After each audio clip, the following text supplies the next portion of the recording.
Dear Miss Love, ito po ang kwento na ibabahagi ko sa inyo. Isang kwento ng aking buhay, pag-ibig at pagkakasala. Alam kong mali at hindi ko siya inisip bilang tito. At mas lalong hindi ko siya tiningnan bilang asawa ng tita ko. Oo, siya ang haligi ng bahay na tinitirahan ko. Siya ang asawa ng tinuturing ko ng ina ko.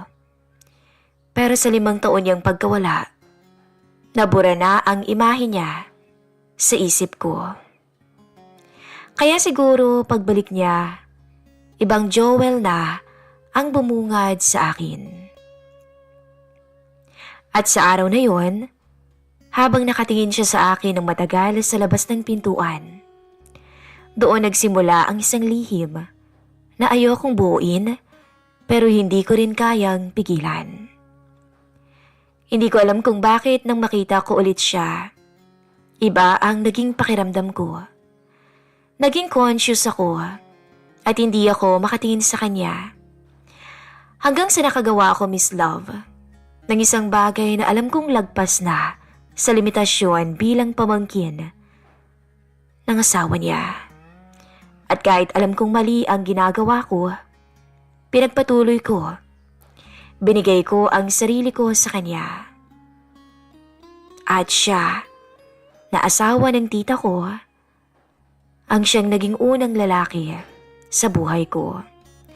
At ito ang pinakamalaking pagkakamali na nagawa ko. Ako po si Isabel, 22 years old. Ulila na simula noong 12 anyos. Namatay sina mama at papa sa isang aksidente sa Camarines. Simula noon, si Tita Marisa na ang kumupkop sa akin. Pinsan siya ng mama ko. Wala pa silang anak noon ni Tito Joel, kaya parang ako na muna ang naging anak-anakan niya. Tumira ako sa bahay nila dito sa may San Pablo, Laguna. Simple lang ang buhay. May kaya silang mag-asawa. At dahil sa kabutihang loob niya sa akin, naging malaki ang utang na loob ko sa kanya. Nang magkaanak sila, ako ang tumulong na magpalaki. At habang busy si tita sa online business niya, ako na rin ang naging kamay at paa niya sa bahay. Si Tito Joel, 47 years old, isang OFW, electrical supervisor sa Middle East. 5 taon siyang hindi umuwi dahil na-extend ang kontrata. Video call lang kung minsan sila, pero ako, halos hindi ko na siya maalala. Kaya po nung araw ng Sabado, nung pagbalik niya, doon biglang bumaliktad ang tahimik kong mundo. 3:00 ng hapon nang dumating siya, dala-dala ang maleta niya. Tuwang-tuwa si tita at Gab pagkakita sa kanya. Pero ako nung time na yon, iba yung naramdaman ko. Kumakabog yung dibdib ko. Sa edad niyang yun, napakatikas niya. Gwapo na siya noon, pero bakit parang lalo siyang gumwapo nung nagkaedad na? Binati niya ako at kita ko rin sa kanyang muka ang pagkagulat nung makita ako. Kinagabihan, bandang 11:00 ng gabi, nung maalimpungatan ako. Pumunta ako ng banyo. Paglabas ko, madadaanan ko ang silid ng mag-asawa. Hindi ko sinasadya na marinig ang hindi dapat. Alam kong sabik silang dalawa sa isa't isa. Pero hindi ko maiwasang maapektuhan sa aking naririnig mula sa kanila. Mahina lamang na ingay, pero sapat para makaramdam ako ng kakaiba sa aking sarili. At doon pumasok ang paghahangad kong sana ako rin. Sana maranasan ko din. Kinaumagahan, kagagaling lang namin sa simbahan. Si tita naiwan sandali para makipag-meet sa buyer. Ako naman, agad dumiretso sa kusina para maghugas ng pinagkainan namin kaninang umaga. Pagpasok ko sa kusina, nandoon si Tito Joel. Nakatalikod. May binubuksan na supot ng pasalubong sa ibabaw ng lamesa. "Nandito ka na pala," sabi niya nang hindi lumilingon sa akin. "Opo," sagot ko, habang sinisimula lang ligpitin ang mga plato. "Sarap ng luto mo kanina," dagdag pa niya. "Namiss ko talaga yung sinigang na maraming sili. Hindi ako nakakakain nun sa abroad eh." Napangiti ako. "Simpleng timpla lang po yun. Mas gusto ni tita yung medyo maasim pero sakto lang po yung ginawa ko kanina kasi alam kong paborito niyo yun," sabi ko. Lumingon siya. "Talaga? Para sa akin yun?" Ngumiti lang ako. "Dalaga ka na pala talaga ano?" sabi niya habang inaabot sa akin ang isang maliit na box. "Para sa'yo to. Pasalubong. Bracelet na silver. Simple lang pero elegante." "Grabe naman po. Ang ganda-ganda. Ang mahal ho siguro nito." "Hindi ko binili yan kasi mahal. Binili ko kasi bagay sa'yo," sagot niya. Napatingin ako. Tinignan ko yung bracelet tsaka siya. Hindi ako makapagsalita agad. Nag-blush yung pisngi ko. Hindi ko na alam kung paano ako kikilos. Siya nga pala. Nabanggit sa akin ni Marisa. "Gusto mo raw matutong mag-drive? Gusto mo turuan kita?" Tanong niya bigla habang kinukuha yung susi sa may cabinet. "Ngayon na po?" tanong ko. "Ngayon na, para hindi rin tayo maabala. Wala sila, para may oras lang tayo," anya. At doon ako kinabahan dahil makakasama ko siya ng solo. Hindi ko alam kung bakit ako pumayag. Dahil ba gusto ko rin matutong mag-drive? O mas totoo sigurong gusto ko siyang makasama. "Seryoso ka, Tito?" tanong ko habang sinusubukang itago ang kaba. Ngumiti siya. "Oo naman. Wala ka pang lisensya, hindi ba?" "Wala pa nga po. Nag-try ako dati pero hindi natuloy. Lagi kasing busy si tita eh," sagot ko. "Tamang-tama. Ako munang magtuturo sa'yo habang nandito pa ako," sabi niya habang binubuksan ang pintuan ng sasakyan. Hindi ko na napigilan ang mapangiti. Sumakay ako sa driver's seat habang siya naman ay sa passenger side. Doon ko lang na-realize na ganito pala ka-intimate ang maliit na espasyo ng kotse kapag kayong dalawa lang ang laman. "Relax lang ha, huwag kang kakabahan," sabi niya habang inaabot ang seatbelt para i-clip sa gilid ko. Nadikit yung braso niya sa balikat ko. Saglit lang pero sapat para maramdaman kong uminit ang paligid. "Okay, sige. Apakan mo muna yung brake tapos pindutin mo yung ignition." Sunod-sunod lang yung bili niya. Kalmado, parang sanay magturo. Pero ako, hindi ko maayos ang paghawak sa manibela.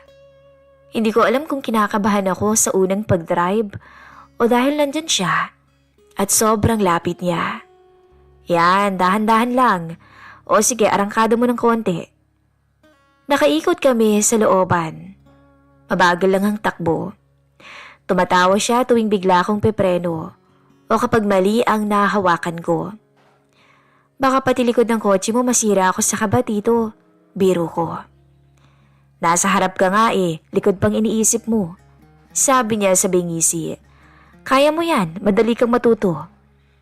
Pagkalipas ng ilang ikot, pinahinto niya ako sa ilalim ng puno, sa isang tahimik na bahagi ng looban.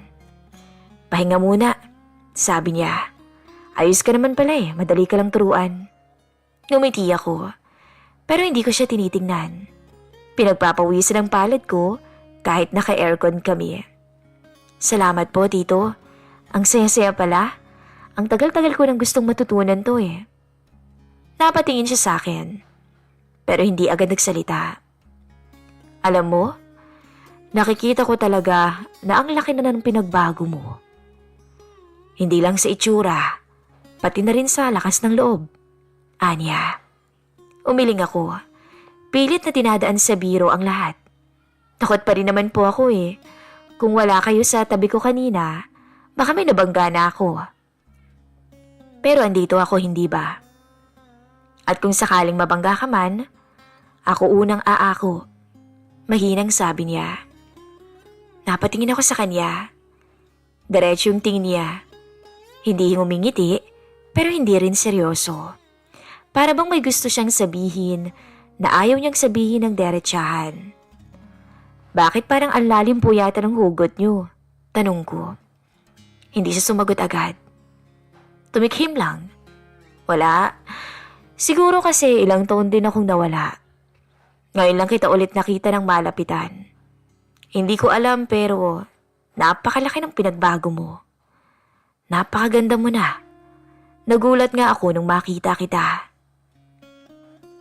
Siguro na-miss niyo ako, no? Biro ko pa. Ako, hindi mo ba ako na-miss? Bulong niya. Matagal din akong wala sabi pa niya.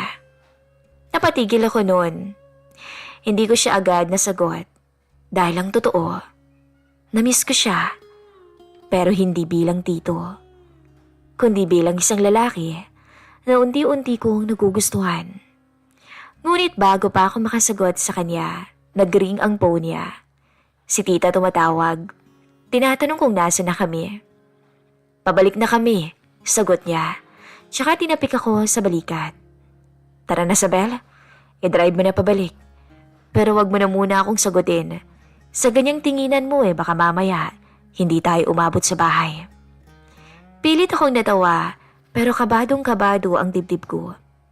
Sa pagbalik naming dalawa, normal ang kilos namin. Walang mali siya sa paningin ng ibang tao. Pero kami, unti-unti, may nagsisimula.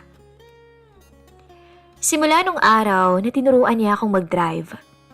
Nag-iba ang galaw ng oras sa loob ng bahay. Bawat kilos niya, bawat tawag ng pangalan ko, para bang may ibang laman. Iba na yung presensya sa pagitan namin. At ako, hindi ko na rin maikakaila. Palihim ko siyang tinitingnan habang nag-aayos siya ng gamit. Inaabangan ko ang tunog ng hakbang niya sa hagdan. Iniisip ko kung alam ba niya kung gaano na ako naaapektuhan. Kapag bagong ligo siya at kapag nasa labas siya na tanging short lang ang suot. Alam kong mali, Miss Love, na humanga o magkagusto sa asawa ng tita ko. Pero hindi ko napigil ang sarili ko. Isang hapon, bumuhos ang ulan. Si tita'y umalis papuntang bayan para bumili ng stocks. Si Gab naman ay natulog sa bahay ng kaklase niya. Kami lang ang naiwan sa bahay noon. Nasa likod ako ng bahay. Nagkukusot ng mga labahan nung lumapit siya. Wala ba si tita mo? Tanong niya. Nasa bayan po. Kanina pa umalis. May bibilhin daw na bagong stocks. Hindi na kayo nistorbo dahil tulog kayo. Tumango siya. Sumandal siya sa may pintuan habang nakatingin lang sa akin. Nakasando lang siya at short. Mukhang bagong ligo. Sayang, sabi niya. Naisip ko sanang magluto ng pansit Gusto mo ba akong tulungan? Napatingin ako. Marunong pala kayo dito? Konti lang. Yung basic lang basta may makain, sabi pa niya. Umiling ako pero ngitian siya. Sige po, ako na lang po yung maghihiwa ng mga sangkap. Pumasok kami sa kusina. Habang ako'y abala sa paghihiwa ng repolyo, abala rin siya sa pagbukas ng mga ingredients. Ang lakas ng ulan sa labas, kaya kahit nasa loob kami, parang may sariling mundo ang paligid. Napakatahimik no, sabi niya. Medyo nakakapanibago nga po. Pero parang minsan okay din yung ganito. Walang masyadong ingay. Sabi ko, sabay iwas ng tingin. Narinig ko yung paglapit ng hakbang niya. Hanggang siya tumigil siya sa likod ko. Salamat nga pala, Isabel. Para sa naman po, tanong ko. Sa pagiging andyan, sa pag-aalaga kay Gab. Saglit akong natigilan sa sinabi niya. At bago pa ako makalingon, naramdaman ko yung kamay niya sa balikat ko. Banayad lang, pero nakaramdam ako ng kakaiba. Alam kong mali to. Bulong niya na halos hindi marinig dahil sa lakas ng ulan. Pero alam mo, ilang araw na akong nalilito. Hindi lang po kayo. Sagot ko sa mababa ang boses. Ako rin ho. Lumingon ako sa kanya. At sa unang pagkakataon, hindi ko tinago yung nararamdaman ko. Hindi ako umatras. Hindi ko tinakpan yung sarili ko sa mga mata niya. Hindi naman siya nagsalita agad, pero unti-unti siyang lumapit. Hanggang sa ilang pulgada na lang ang pagitan namin. Hindi ko na rin kinaya, Miss Love. Pumikit ako. Hanggang sa naramdaman ko yung labi niya sa noo ko muna. Parang nagtatanong, parang humihingi ng permiso. Sumunod, dahan-dahang bumaba ang halik niya sa pisngi ko. At sa huli, sa labi ko. Malambot ang labi niya at maingat siya. Wala ni isang salitang lumabas, pero malinaw sa aming dalawa na mali na ang nangyayari. Ang kamay niya ay dumapos sa bewang ko. Ang sa akin naman ay sa balikat niya. Ramdam ko yung tibok ng puso niya. Mabilis. Parang akin din. Mainit ang hininga namin habang magkalapit. Ang bawat segundo ay parang humahaba. Hindi na namin naririnig ang pagpatak ng tubig. Hindi namin nararamdaman ng oras. Basta ang alam ko lang, hinalikan niya ako at hinalikan ko rin siya. Nagpatuloy ang ulan sa labas at kami nanatiling ganoon sa loob ng kusina. Hanggang sa maya-maya pareho kaming natauhan. Lumayo siya ng bahagya. Baka ho bumalik na si tita, sabi ko. Kahit hindi sabihin ng derechahan, pareho naming alam na hindi na kami babalik sa dati. Hindi na ito simple. May nangyari na. At kahit halik lang yun, alam kong yun na ang simula ng lahat. Pumunta siya sa may bintana. Nagkunwaring pinapanood ang ulan. Ako naman, tahimik na tinapos ang paghihiwa sa gulay. Pero yung kamay ko nanginginig. Nung gabing yon, tahimik ang lahat. Si tita abala sa bagong stocks. Si Gab busy sa homework. Ako at si Tito Joel. Nagkakatinginan saglit. Ilang segundo lang. Pero sapat na yon para malaman namin. Alam nating dalawa kung anong naganap. At kahit walang nakakita, may ginawa kaming hindi na mabubura. Mula nung maganap ang halik na yon sa kusina, nagbago ang tingin namin sa isa't isa.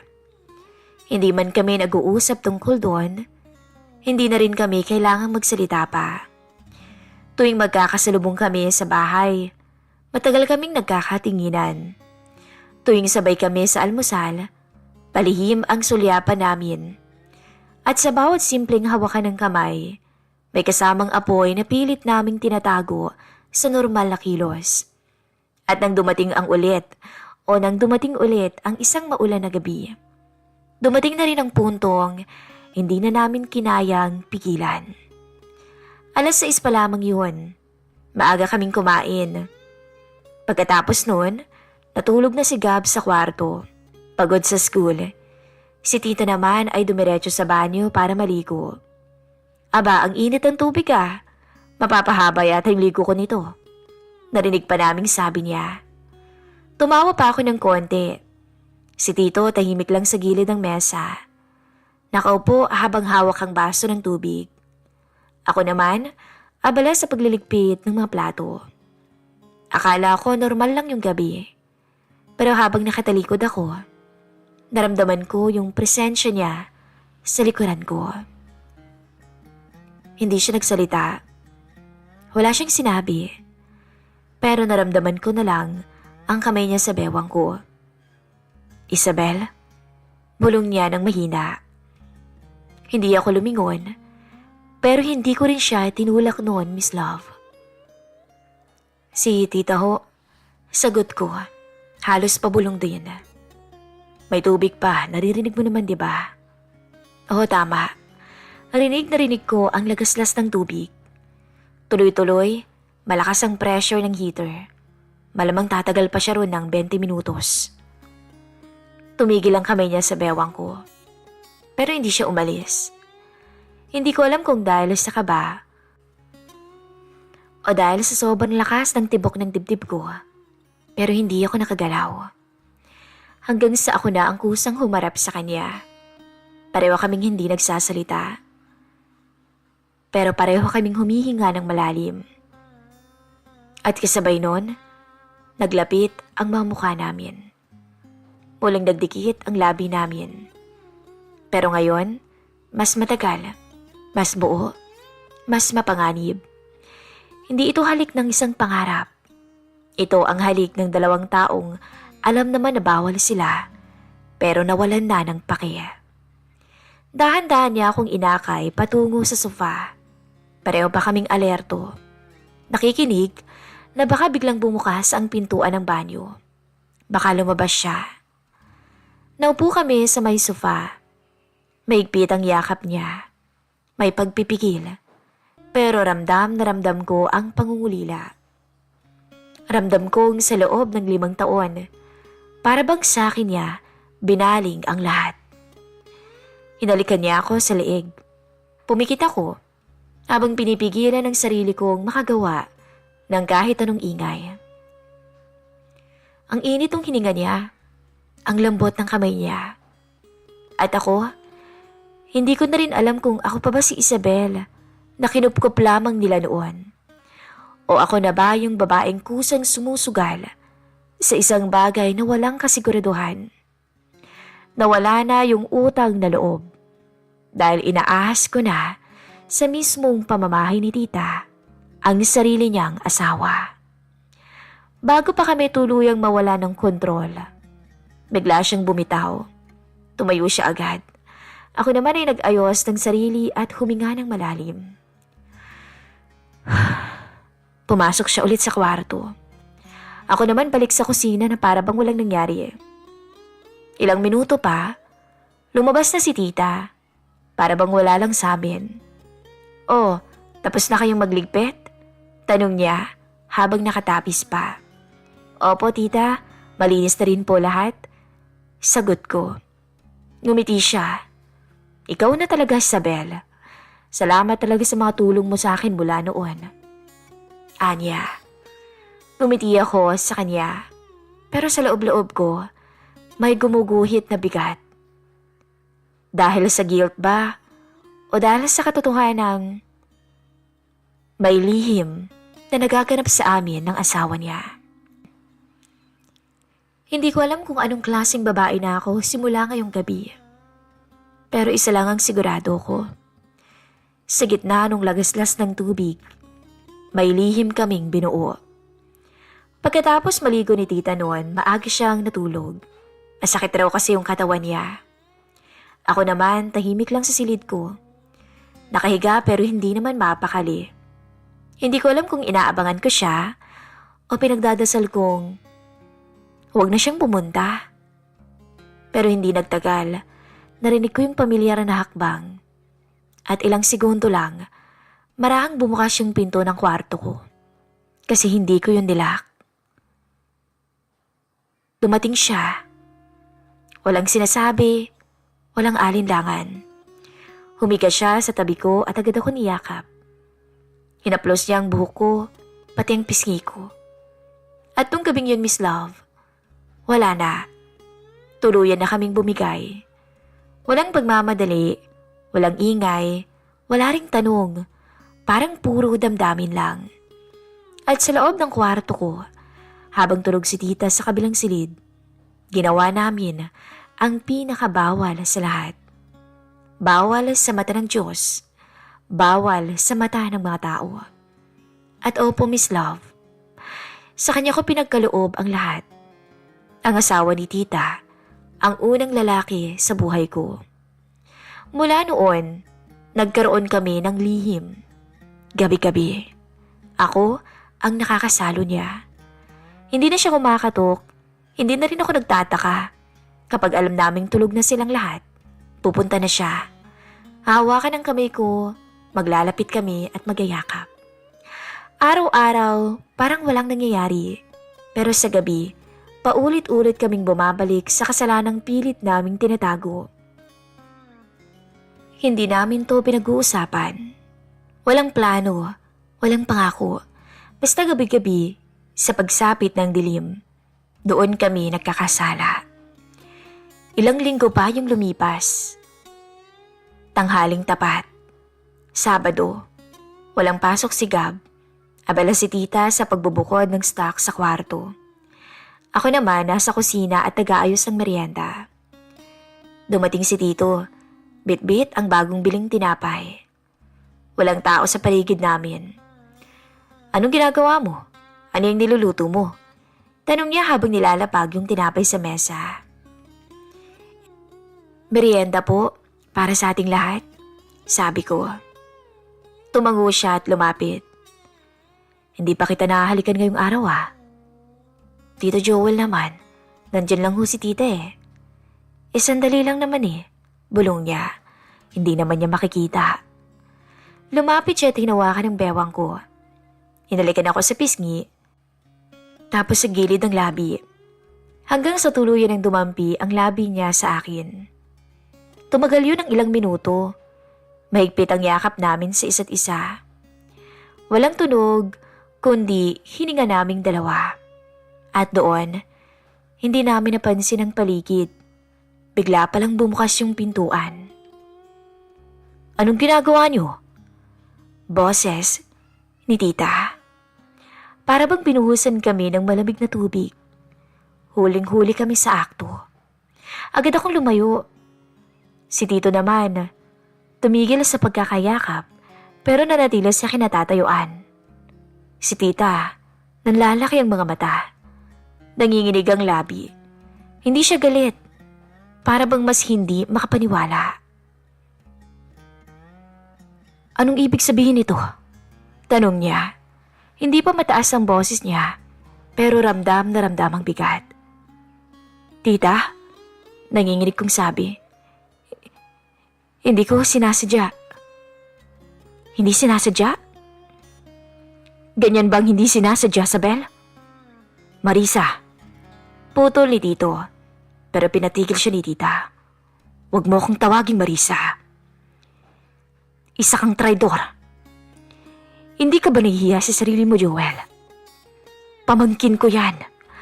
Baka nakakalimot ka. At ikaw, Isabel. Hindi ko matingnan ang mga mata ni tita. Hindi ko kaya. Ginawa ko ang lahat para sa'yo. Anak kita. Tinuturing kitang anak. Tapos ano to? Ano yung ginagawa ninyo? Hindi makapaniwalang sabi niya. Sabihin mo nga sa akin, may nangyayari ba sa inyong dalawa? Napaluha ako noon, Miss Love. Hindi ko siya matingnan at ang tanging naging sagot ko sa tanong niya, Tita, sorry. Sorry po, tita. Hindi ka ba nahiya sa akin, Sabel? Asawa ko yan. Maraming mas bata, Sabel. Anong ginagawa mo? Anong ginawa mo sa sarili mo? Pakinggan mo muna ako, tita, please. Lumapit ako pero umiwas siya. Hindi kita kayang tingnan ngayon. Ayoko, Isabel. Dahil baka masaktan kita. Masakit at hindi ko matatanggap to. Sabi niya. Hindi ako sinaktan ni tita. Hindi niya ako pinahiya. Pero ako sa sarili ko, hiyang-hiya ako. Wala akong mukhang maiharap sa kanya. Kahit isang oras lang matapos ang pangyayaring yun, napagdesisyonan kong umalis. Yakap-yakap ko yung bag ko sa upuan. Hindi ako makapaniwala sa nangyayari. Ang lakas ng tibok ng puso ko hindi dahil sa takot, kundi dahil sa sobrang pagsisisi at kahihiyan. Paglabas ko ng bahay, sumunod sa akin si Tito. Saan ka pupunta, Isabel? Hindi ko alam. Sagot ko. Hindi ko siya tinitingnan. Pero ayoko nang manatili dito. Wala na ho akong maiyaharap na mukha kay tita. Hiyang-hiya na po ako. Huwag mo akuin lahat. May kasalanan din ako. Kasalanan ko rin to, sabi niya. Pero akong pamangkin niya. Ako ang dapat mas nakakaalam kung ano ang tama. At tama siya. Sa dami ba naman ng lalaki? Bakit ikaw pa na asawa niya? Pasensya na po. Hindi siya umimik. Tumigil ako sa tapat ng gate, tsaka lumingon pa pabalik. Nakita ko pa si tita na nakasilip sa may bintana. Umiiyak. At yun yung mas masakit. At doon ako tuluyang naiyak na din. Tita! Sigaw ko. Sorry. Hindi ko kayang burahin yung pagkakamali ko pero sana ho kahit hindi ngayon. Mapatawad mo ko. Patawarin mo ko, tita. Hindi ko na hinintay yung sagot niya. Lumakad ako, bit-bit ang bag.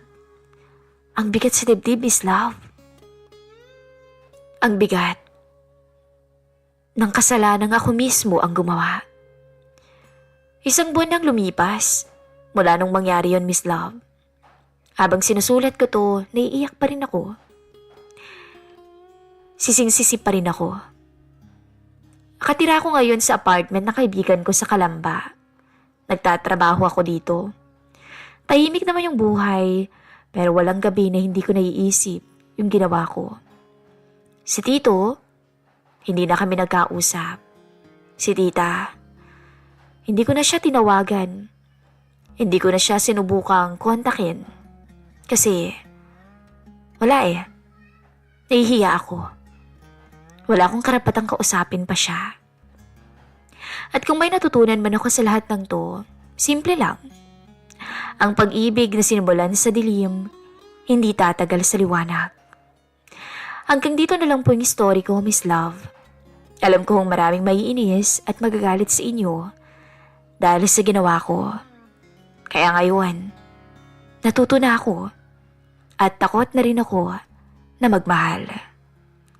Nagmamahal at lubos na gumagalang. Isabel. Maraming salamat po sa pag-share ng inyong story, Miss Isabel. Hindi ko alam kung anong sasabihin ko o kung anong magiging komento ko sa inyong kwento. Pero naway mahanap nyo ang katahimikan ng inyong puso. Muli, ako po ang inyong lingkod, Miss Love.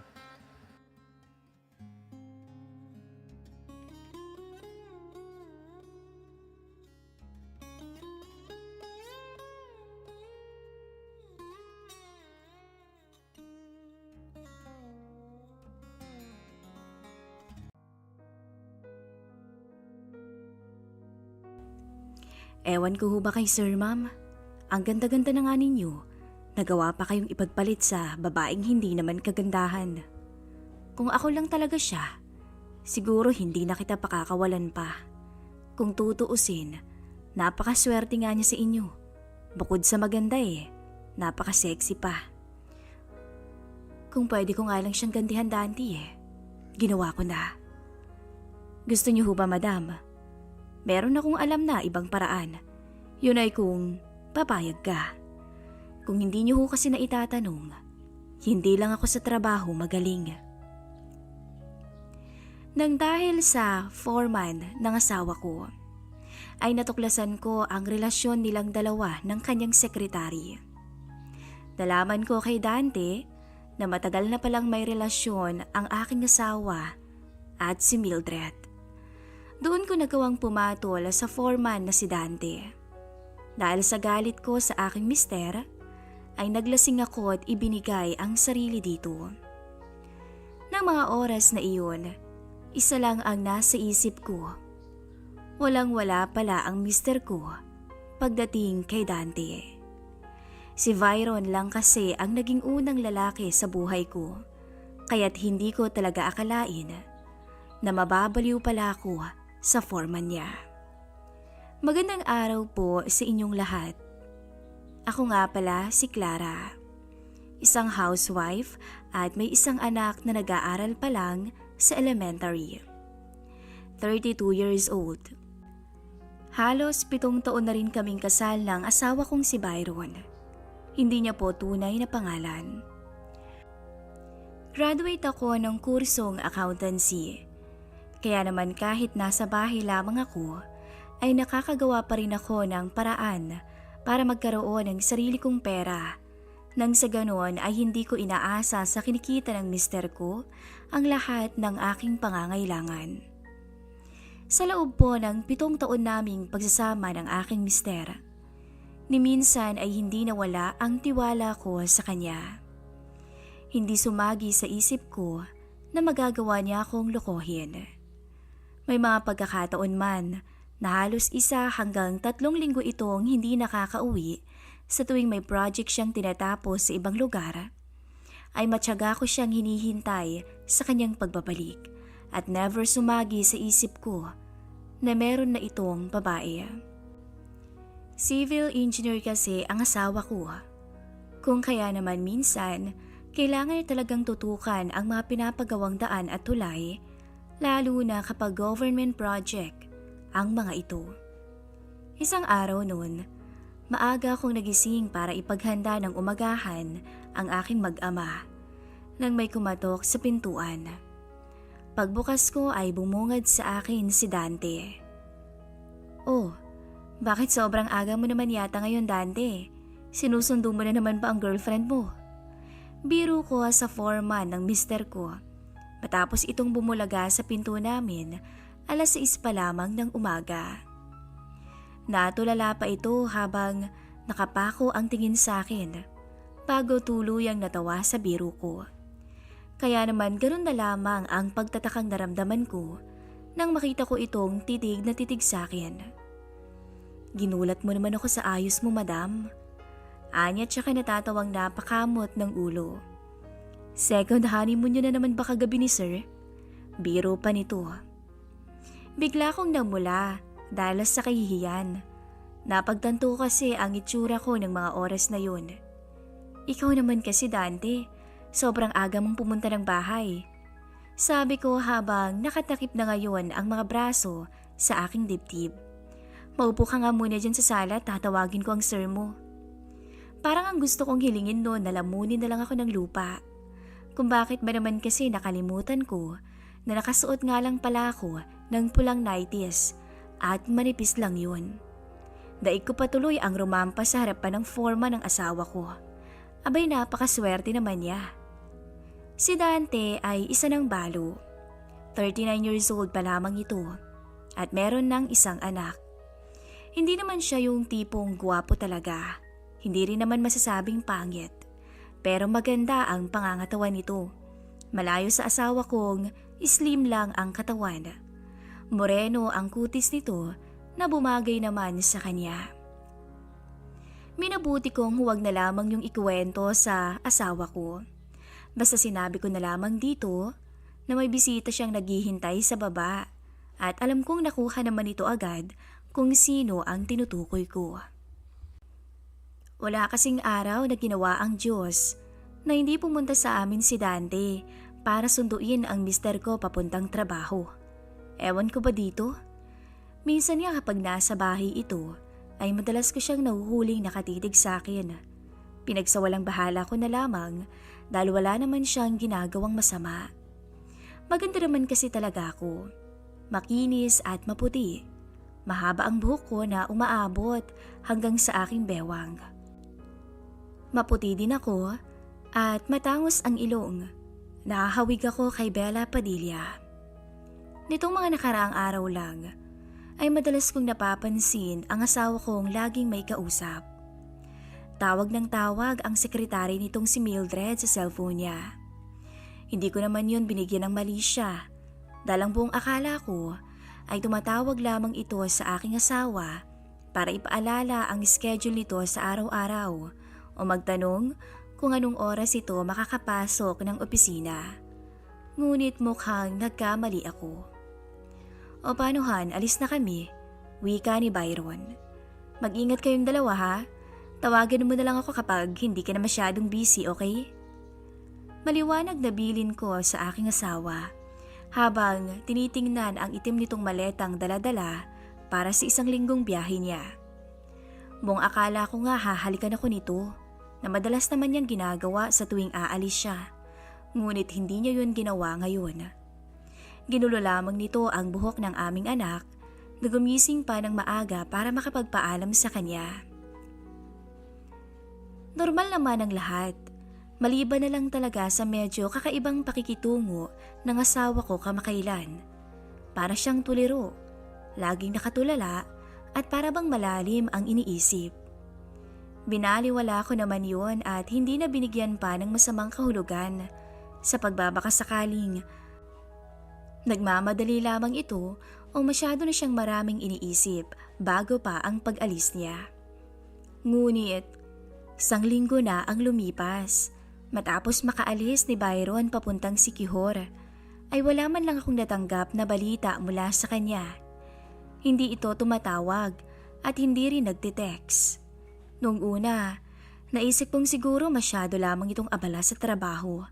Kaya naman kahit active ang messenger niya, ay hindi nito nagawang makapag-chat man lang sa akin.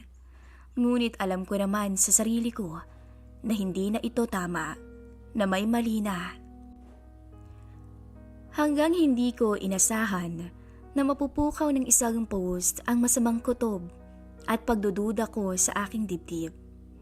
Wala namang pangalang nabanggit sa post ang sekretarya ng asawa ko. Ngunit gano'n na lamang ang kabog ng dibdib ko habang binabasa ang nakasulat na Meet the Parents, habang ang nakalagay na lokasyon sa kanyang post ay Siquijor. Imposible naman sigurong magagawa sa akin ang asawa kong lokohin ako. Mahal na mahal kami nito. Baka naman nagiging praning lang ako dahil sa kakapanood ko ng mga drama. Sabi ko sa aking sarili nang mabawasan man lang sana kahit konti ang kabog ng aking dibdib. Hanggang kinabukasan ay para akong binuhusan ng malamig na tubig matapos marinig ang magkakasunod na katok sa aming pintuan. Dante? Namumutla akong sambit. Ngumiti naman ito sa akin tsaka formal na bumati. Magandang umaga ho, ma'am. Nandyan ho ba si sir? Bahagya pa akong natameme noon dahil hindi ko talaga alam kung ano bang dapat kong isagot sa kanya. Gayong ako dapat ang nagtatanong dahil batay sa sinabi ng aking asawa ay magkasama silang dalawa sa Siquijor. Pinapasok ko lamang ito ng bahay kahit pakiramdam ko ay unti-unti na ako ngayong nanghihina dala ng pinaghalong frustrasyon at takot. Natatakot akong aminin sa sarili kong may mali na malaki ang posibilidad na nagsisinungaling talaga ang mister ko tungkol sa lakad nito. Hindi pa man ako nakakapagtanong kay Dante ay nauna na itong magsalita. Pasensya na madam.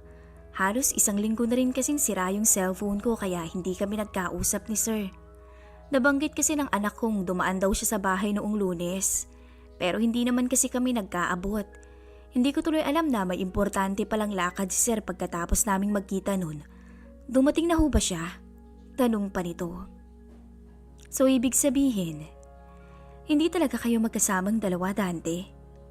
Hindi rin kayo nagkita? Pahayag ko sa masakit na katotohanan. Hindi ko inaasahan na kusang tutulo ang luha sa mga mata ko, samantalang nanatili namang nakatitig sa akin si Dante. Hindi ito umiimik, pero ramdam ko ang pagtataka nito. May nangyari ho ba, madam? Nagtataka nitong tanong.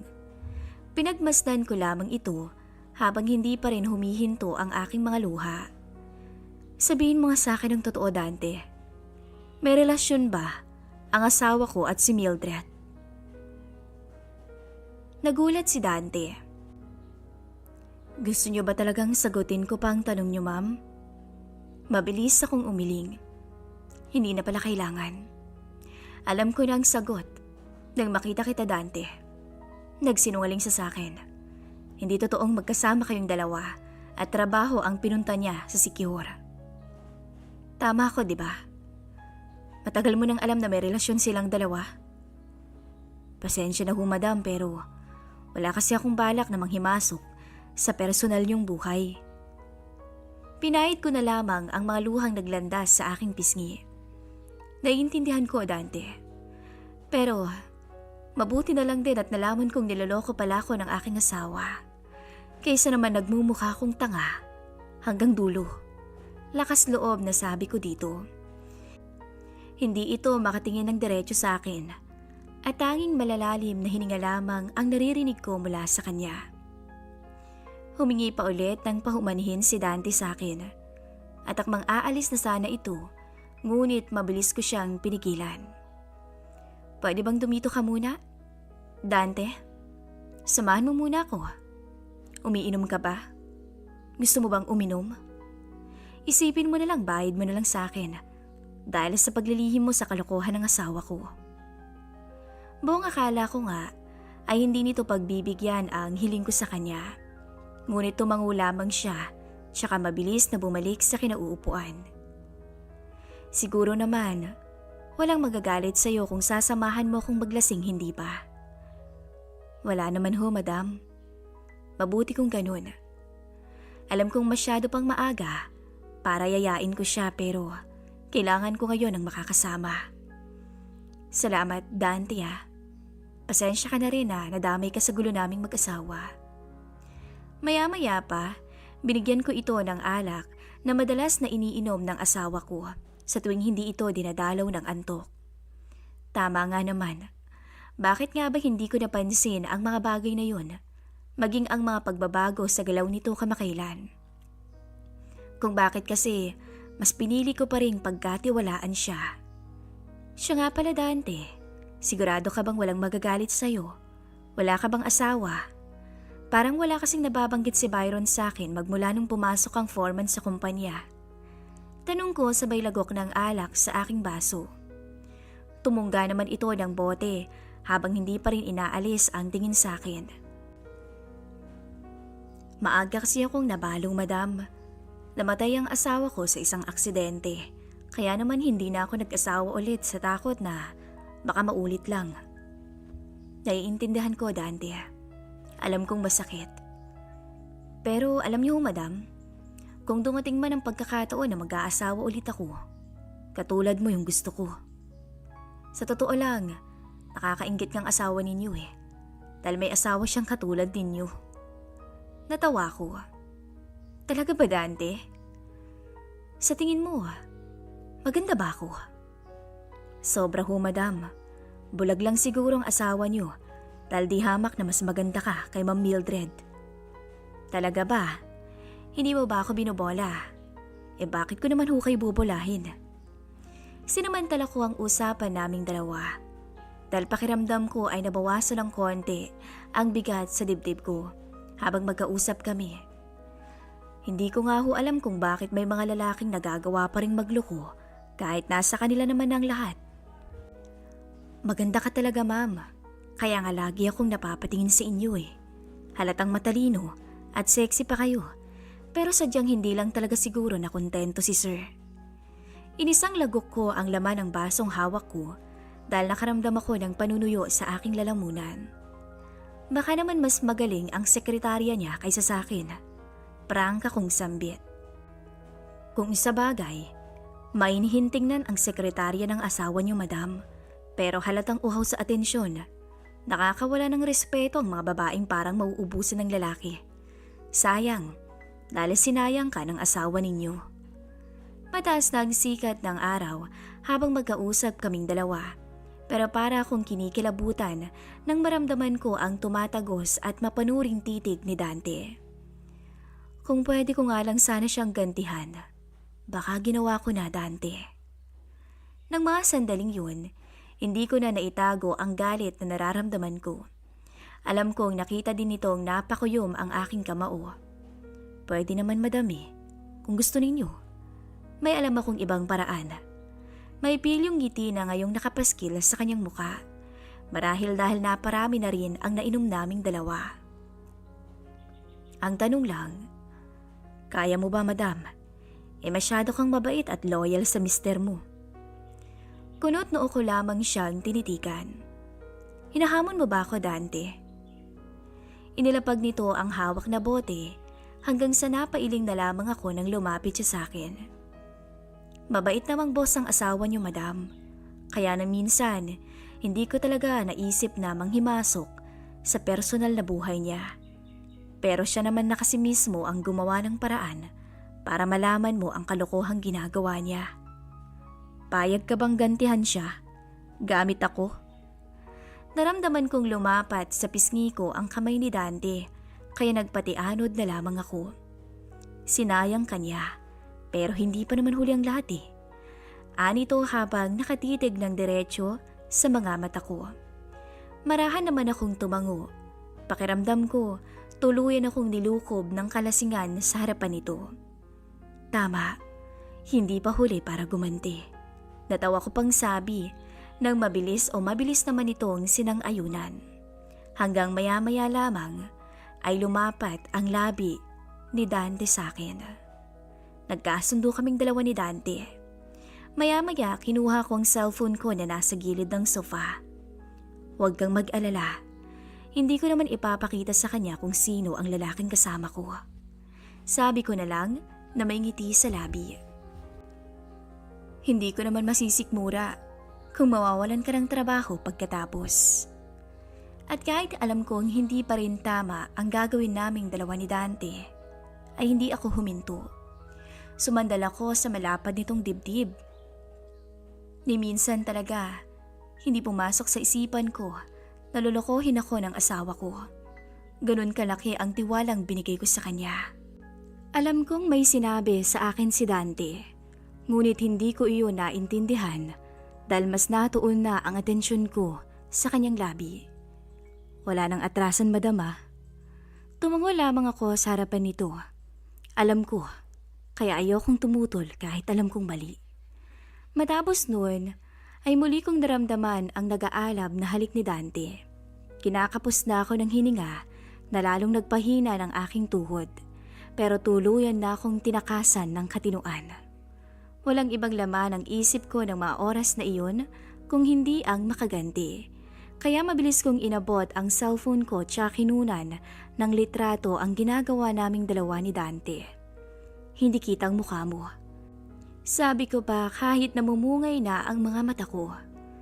Hanggang sa nabigla na lamang ako nang inagaw ni Dante ang cellphone at siya na mismo ang nagpadala ng litrato namin sa aking asawa.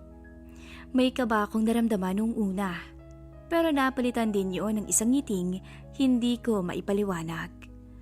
Hindi ko alam kung napangiti ba ako dahil masaya akong nakaganti kahit papaano, o mas lalo lamang ako nilamon ng galit at sakit na nararamdaman ko.